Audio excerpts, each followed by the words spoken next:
Be honest, how many times have you convinced yourself that you're about to get fired? Oh, wait. For me, yesterday. And I work for myself. Imposter syndrome will go deep into the recesses of your brain and tell you that you do not belong somewhere, but you are exactly where you are meant to be. And if you are struggling to quiet that loud voice in your head, we are going to answer 2 different questions in this week's episode. What is imposter syndrome and how you can fall in love with it?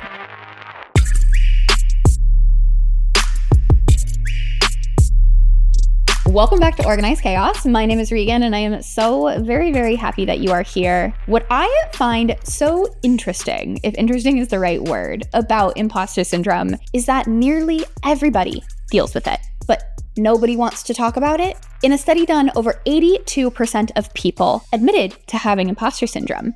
But how many of your friends are actually coming into the office, coming to you as a friend saying, I'm not sure that I can do this. If you have a really strong emotional connection with your friendship group, you're probably like, oh, everyone does. But for the majority of people, that is not a conversation that they're having. When I tell people that I have to take a very deep breath before I upload a new video on YouTube, upload a new episode, post something even on Instagram, they're always astounded. They're always like, no way, it looks so natural. But that right there is the crux of imposter syndrome. What we see on the outside is not always what exists on the inside. And remember that about yourself. You might think, I can't do this. I'm not meant to be doing this thing. I shouldn't be doing this thing. Other people are looking at you as the expert and saying to themselves, I can't do this thing. I'm not meant to do this thing. She does it so much better. So many people deal with imposter syndrome. They're just not ready to admit it. And that to me is sad. There's the concept of the Praxfall effect, which I talked about in last week's episode of this confidence series, which I haven't said yet. We are on week 4 of the confidence series. I'm so very excited that you're here. We're talking all about how you can build confidence, how you can grow into your most confident self because you freaking deserve it. And if you don't think that in your mind, I'm here to remind you and have reminded you over the last 4 weeks. If you haven't already subscribed, make sure you go ahead and do that so that you can catch up on all the videos and keep up to date on everything that's coming down the line. The Praxfall effect is so cool. It's this idea that people actually like you more, they trust you more if you act like an actual human being, if you act like a real person who doesn't know everything, who gets some things wrong. But all of us want to show up as this perfect person that just does not exist. That perfect person is impossible. So let's just stop trying to achieve that. That in and of itself should make you feel a little bit better. What I found extra interesting, and I think you all will too, is while preparing for this episode, I listened to a ton of different interviews, I watched a ton of different videos, read articles. I would say, and this is not a scientific research project by any means, but I would say 95% of the articles and the videos that I watched were about women.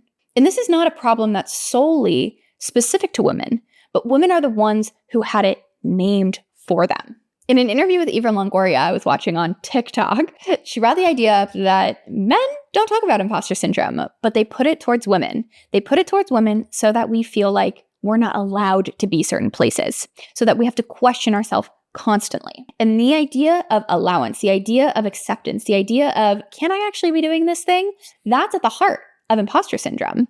And you know, imposter syndrome was actually coined by 2 women scientists in the 70s talking about other women. So we know that this is a problem that a ton of us feel. When I first started working in tech, I vividly remember coming in on my first day and feeling like, am I allowed to be here?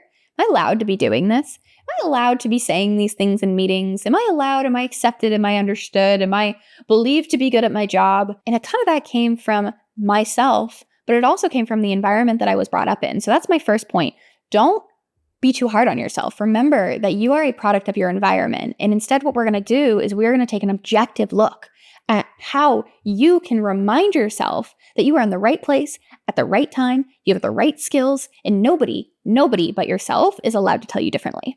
The best cure for imposter syndrome is when you actually end up getting promoted and being in on the managers' meetings that you weren't allowed in on before, because that is where you find out that absolutely no one knows what they're doing. Everyone is just flying by the seat of their pants, and we are all just trying our best anyway. So everything is fake and nothing is real, and I want you to remember that. So what exactly is imposter syndrome now that we've talked about it? A ton of us feel it. We know what it feels like. But let's chat about what it actually is. The definition that I like most for imposter syndrome is persistent self-doubt despite evident mounds of success proving otherwise. So those points of success and that feeling of inadequacy, those are the two different points that we're dealing with here. But those two actually don't have a lot to do with one another, because you can be the most successful person on paper. And remember, this idea of success, we're all just defining it ourselves anyway. So if we just want to, remember that you can be whatever you want to be, and that can be successful. But this idea of success, you can be that on paper, but you don't feel it. That's what imposter syndrome is. You don't remind yourself. You have a hard time reminding yourself. People compliment you, and you think to yourself, there's no way that they truly believe that I'm hard working. People compliment you, and you tell yourself, there's no way that I deserve this. I got lucky. I didn't mean to fall into this position. People are going to find out I'm a fraud. I think that more often than I even care to admit. Every time I upload a video, every time I used to go into meetings with managers, I would sit and think to myself, why am I here? But that persistent self-doubt chips away at your levels of confidence and makes it really hard for you to feel comfortable in every single room and show up exactly the way that you deserve to show up. But when you realize that so many people, especially high achievers, deal with imposter syndrome, for me at least, it made it just a little bit easier to deal with. So what does it feel like? It's this voice inside your head that's constantly undermining your achievements. It's making you feel like you cannot do the thing that you are meant to be doing. But when you start to think about that everyone else has it, you start to remember that even people like Maya Angelou, Mike Myers, Neil Armstrong had imposter syndrome. You can find stories about these all over the internet. And that doesn't always make it easier, but it helps you remember that even people who are at the top of their career, who are at the peak of success, still dealt with imposter syndrome, still felt like people were going to find out they were a fraud. I think it makes it easier to understand that success and the feelings inside of you are so separate. So what we are going to do is tackle this self-doubt, because wherever it came from, it doesn't need to be there anymore. We can thank it for protecting us. We can say, thank you for making sure I stayed out of situations that maybe would have put me in danger before. But this particular situation is not one of those things. I want to be doing this. I know I can do this. I should be doing this for myself. It is tackling that self-doubt that is going to be so helpful in pushing you through imposter syndrome. There are 4 components that I want you to be aware of: perfectionism, procrastination, analysis paralysis, and people-pleasing. Those are the 4 different components of imposter syndrome that we need to be aware of. Perfectionism is saying, I need to continue to work on this thing harder so that people don't figure out I don't know what I'm doing. You probably have anxiety about how things are done.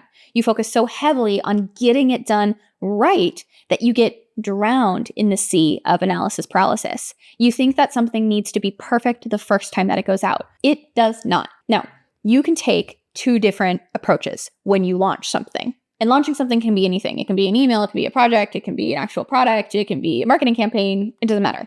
When you launch something, there are 2 different ways you can do it. One way I believe is arguably better than the other, but let's see what you think. First is the Apple way. The Apple way is you get things so perfect. You dial in, you want your launch to be exactly the way that it should be. Or you can take the Google way, which is launch, iterate, launch, iterate, launch, iterate. The majority of our brains actually work better on the launch, iterate process. It means that we're human. It allows us to go and get feedback. It allows us to build stronger connections with the community around us. And it makes it easier so we're not drowning in that sea of analysis paralysis of perfectionism, which can sometimes lead to, point 3, procrastination. People often procrastinate with imposter syndrome because they just don't know where to start. It can feel so big, so lofty, so blue sky scenario to actually get started on something that they don't want to get it wrong, so they continue to procrastinate. If you are a constant procrastinator, remember that it might not actually be that you don't want to do the work. It might just be that you're afraid to get the work done, that you don't know if you're going to be able to do it right. And so to protect yourself in those feelings, you're just not going to do it, which is one way to handle the situation. But remember that you have the skills inside of you. And if you don't have the skills inside of you, you have the ability, you live in a world, you live in the era where you can go and learn absolutely anything that you want to learn. And the 4th is people pleasing. I found this quote and I wanted to read it to you, so I'm going to read it here. I don't actually know who the original creator of the quote was, so if you do know, please let me know. But I thought it really encompassed imposter syndrome perfectly. It says, we compare our innermost criticized version of ourselves with everyone else's outwardly portrayed version of themselves. And that just sums up my feelings on imposter syndrome. We constantly compare ourselves. We compare what we feel on the inside. We compare what we see on the inside with what other people are portraying on the outside. Well, everyone's really just trying to portray the best version of themselves. So why would we be doing that? Remember that other people are human too. When we can connect on that utmost human level, that's where the magic happens. That's where we end up creating the relationships we want to create, but also start achieving the goals that we want to achieve. Now, you might be sitting there and thinking, God, I just want this imposter syndrome to go away. You might be eating up all of those different tips that I just mentioned. But the reality is, imposter syndrome can be a good thing. There are actually benefits to having imposter syndrome that you might not see. So let's work through reframing why imposter syndrome is there and what it means for us. An unknown symptom of imposter syndrome is amnesia, because it seems like all of you are forgetting all of the incredible, wonderful things that you do on a daily basis. When someone has imposter syndrome, usually their competence is pretty high, but it's the self-doubt that gets them. So you can take that as a saving grace. You have that evidence of success. I know that you do. It's the self-confidence part that we really need to work on. But also, it means that you're probably kicking ass. It probably means that you are putting the time, the effort, the energy into getting things done in the way that they should be getting done. So imposter syndrome's not all bad. People who have imposter syndrome are typically high achievers. These are people that want to do good. These are people that want to achieve, want to be successful, have the drive, have ambition. I'm sure you are nodding along as you're listening to this and being like, yes, I am all those things, because you are. You are driven. You are successful. You do have ambition. You are likable. You have all of these different traits. We just need to connect the dots between that success and that evidence that you have and the self-doubt that just will not get out of the back of your head.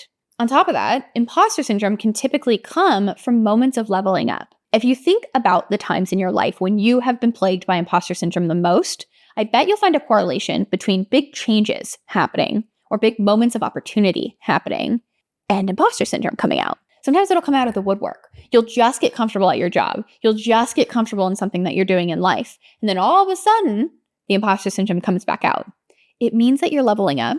It means that you're taking on more responsibility. It means that you are in a growth moment. So let's look at it and reframe it as something that's positive for us. Not something to be shied away from, not something to be scared of, but something to embrace and really encourage, because it means that you're going to get that much closer to closing the gap, to building that self-confidence and removing that self-doubt. Okay, but what the hell do you do when you actually feel imposter syndrome? Come on. I'm so glad you asked. I'm going to go into it in this next section. Because not only do we want to start getting more done, I'm assuming that you also want to start feeling better, right? Unless you enjoy overanalyzing absolutely everything that you've ever done. No? Good. Then you're in the right place. When imposter syndrome starts to overwhelm me, I remind myself of these 5 different facts, and it always helps me. Like every single time helps me. Number 1, Google exists. You are not a robot. You do not need to know absolutely everything at any given time. And this was really driven home for me. I was sitting with my doctor the other day and we were asking about, I can't remember what, something simple. And she said, oh, I actually don't know. Let me look that thing up. She just went onto Google in front of me, typed in the question, and voila, had the answer, and we talked through it. Obviously, it wasn't something I could have gone and done because she provided extra context. But remember that you are allowed to not know everything. Engineers every single day have a website up next to them with all of the answers that they could ever need, because there's too much information in our day-to-day job to remember everything. So you just don't need to do it. As long as you know where to go for the answer, that's what we want to be building, the critical thinking skills, but you don't need to know the exact answer. And that brought me so much comfort. Number 2, we are going to use facts, not stories. We are going to create an evidence-based system of success in our head. And to do that, you're going to get out your old friend, pen and paper, or a computer, or a journal, or whatever it is, start writing things down. As soon as you watch this video, even sooner, I want you to start to write a list of 5 things, 5 accomplishments that you've had in your life. And then you're going to add to it. You are going to create an accomplishment booklet. I mentioned this in one of the previous episodes, but this was the best thing that I've ever done for my career because it helped me provide evidence when I went to go and ask for the things that I wanted, ask for a promotion, change jobs, go and get a new job, get a recommendation, like so many different things. Having the list down in front of me meant that I could hype myself up. You need to become your own hype woman.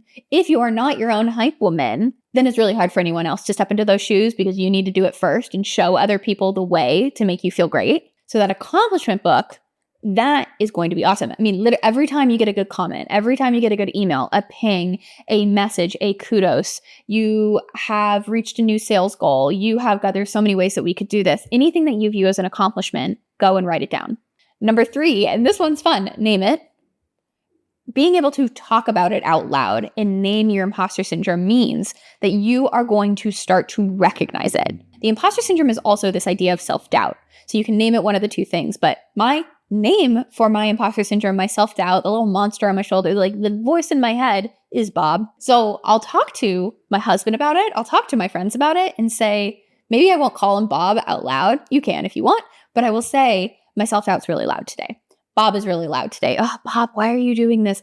Can't believe that you're doing this. This is really frustrating. You are allowed to go away now. I don't need you here anymore. When you turn it into a person, it becomes easier to deal with. But you're also starting to notice that negative self-talk loop that you can get in your own head. The 4th, building off of this, share it out loud. Share it with people. Remember that your brain does not know the difference between talking to yourself, a wall, a friend, a coworker, a colleague, somebody you trust. All it knows is that you are working through the problem.